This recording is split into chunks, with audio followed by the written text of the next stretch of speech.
It's 2026 and the Nintendo 3DS is alive and well. In fact, people are paying more for Nintendo 3DSs in 2026 than people are paying for Nintendo Switches. I'm serious, and I'm talking about everything involving the 3DS resurgence in this video.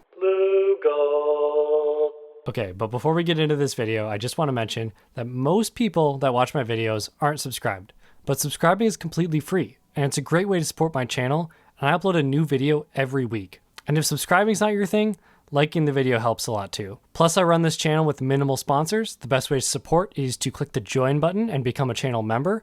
You get early access to videos along with a bunch of other features. The Nintendo 3DS came out in 2011, and the 3DS XL came out in 2012. And in 2015, we saw the latest addition to the upgrade, which is what I have here. This is the new Nintendo 3DS XL. And ignore this sticker.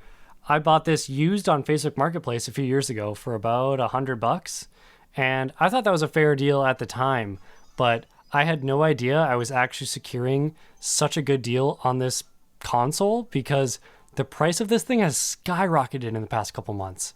So there's a couple reasons why this has happened. I'm going to theorize a little bit. I'm going to give you guys some of the info. Maybe if you're just kind of a casual fan, maybe you don't know all this stuff. But so the main reason someone would get a 3DS in 2026 is simply to mod it. So the 3DS exists in a very interesting landscape, right? So there's a lot of emulation on Windows computers, Mac computers, other devices, handheld games, that type of thing. There's plenty of handheld consoles that are for sale on Amazon or the TikTok shop that offer you emulation for Game Boy Advance games, Game Boy games, 3DS games, DS games, and all of them have their own sort of implementation for how to do it. You can even play PlayStation games on some of them, stuff like that. Right? This is great. Those exist, but the thing about modding your 3DS is this game console can run these DS games like itself. You know, like it works perfectly when you're playing a 3DS game or a DS game on this console because it was built for this and all the features work exactly how they're supposed to and stuff like that.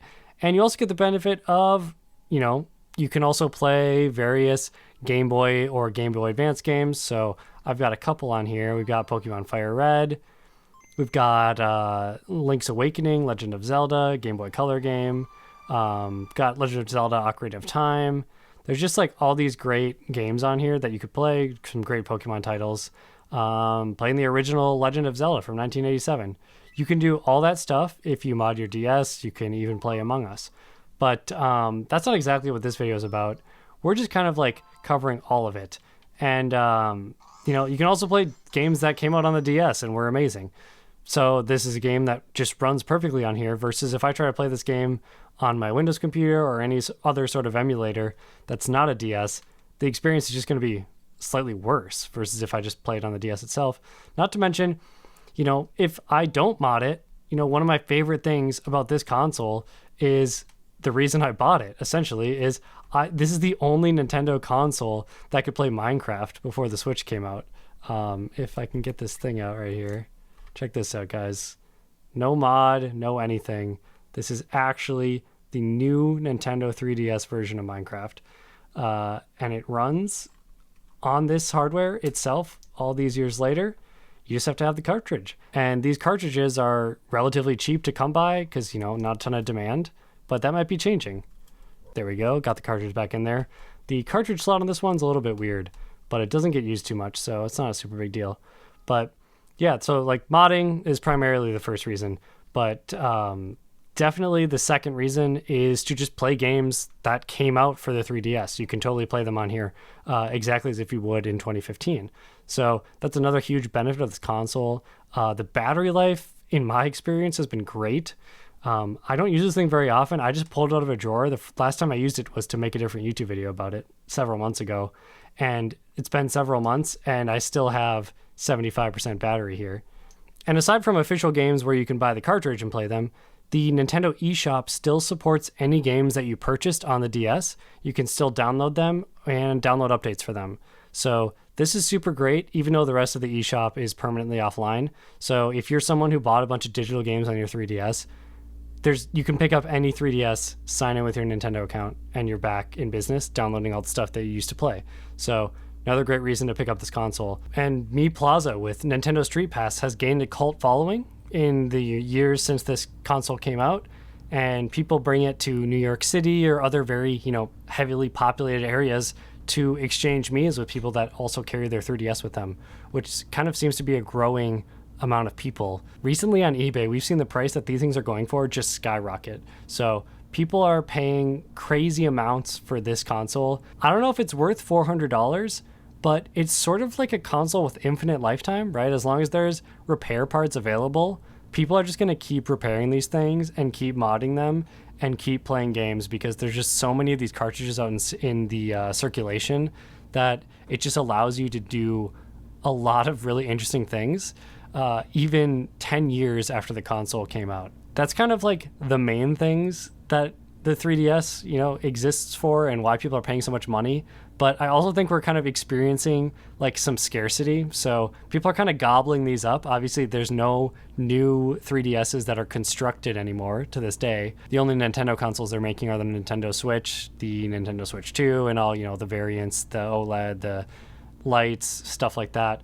So, if you want to play, some of these classic, even retro Nintendo games, the Nintendo 3DS is honestly going to be your best vessel for experiencing them. And it's a device that can connect to the internet. You can download games to it. It just has like so much usability, even in this day and age. The tactile buttons are great. We've got the volume slider. Don't forget the 3D slider. Does that even work on camera? It does not really appear to work on camera very well. I'm not a huge user of the 3D feature, but there's the camera on it. You got the tactile buttons, the home button, the stylus. This one didn't come with a stylus. I'm not really sure what happened to that. But yeah, there's like plenty of reasons to pick this up in the big 2026. I picked this up probably 2023, 2022, something like that. So I've kind of been on the come up. I guess I bought this at a really good time because it would be very expensive to buy it today. I'm not sure the price will ever go down, truly. If people are willing to pay this much right now, are they going to be willing to pay less in the future? It's kind of hard to know, but I feel like the moral of the story here, and this is why I bought a Switch too, is it feels like when you buy a Nintendo console, it doesn't matter like what happens. The second a Nintendo console comes out, if you just buy it, it's probably going to be worth it. I mean, there was a time where Nintendo Wii's were like a year or two after they came out, they were still being produced. They put the sale price down to like $99. That was what they were just selling at in the store. And that's like almost what they go for today. Obviously, you can still scoop them up for way less on used marketplaces, but a Wii with all the cables and sensors and a controller or two is like $50, maybe $70. It depends, obviously. The more you search out a deal, the better you're going to get. But if you catch my drift, that's like kind of crazy. So that might be kind of a hot take because, people really want them to lower the Switch 2 price. But the way I see it is if you buy every Nintendo console the second it comes out, it's going to retain its value for a long time. Kind of, I think the same thing about Apple products.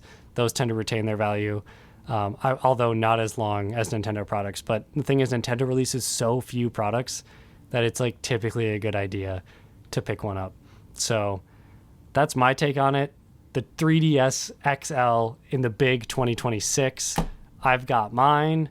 Do you have yours? Comment down below if you have one. If you bought one recently, I would seriously love to know what you're doing on it, what kind of setup you got on there, what games you're playing, if you're modding it, what are you doing, those types of things. But the Nintendo 3DS has never been more back, and I hope this finds the 3DS crowd on YouTube. And if it doesn't, I hope you watch this and join the 3DS crowd. Seriously, become one of us. Become one of us. Better battery life than the Switch. More games than the Switch. No monthly subscription. It just gets better. I mean, there's really, this is the console that just gets better. But that's going to do it for this video, guys.